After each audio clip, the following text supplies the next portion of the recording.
czytam o miłości, to w podręcznikach od Kama Sutry czy innych takich periodykach. Chcesz romantyka? Dla ciebie będę chuj wie kim. Jutro wieczorem, jeśli znów mi się nie urwie film, będę rycerzem, jeśli wcześniej się nie wkurwie i nie wyląduję gdzieś na mieście w jakimś klubie z kimś, kto również lubi pić. Wiem, ten świat jest dziwny, chwała przemija. Dziewczyny mają w dupie blizny, dlatego wciąż myślę chujem, tak każe mi mój instynkt, ale dziś częściej ratuje mnie mój urok osobisty.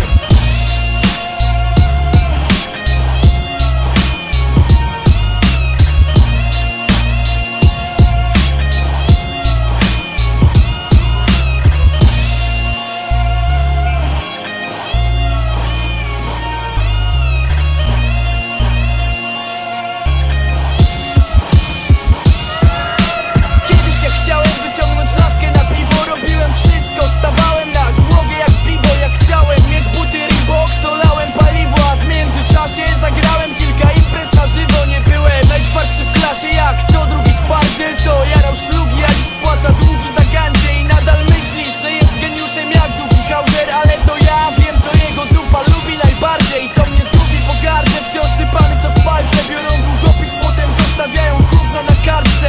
Wiem, że na bitwę nie jest za późno, więc walczę i rozpalam was ogień. Jeśli tylko mam szansę, chcę tobie mówić o rapie i wracać co chwilę, nie tylko po to, żeby znów móc cię łapać za tyłek, bo wiem, że w końcu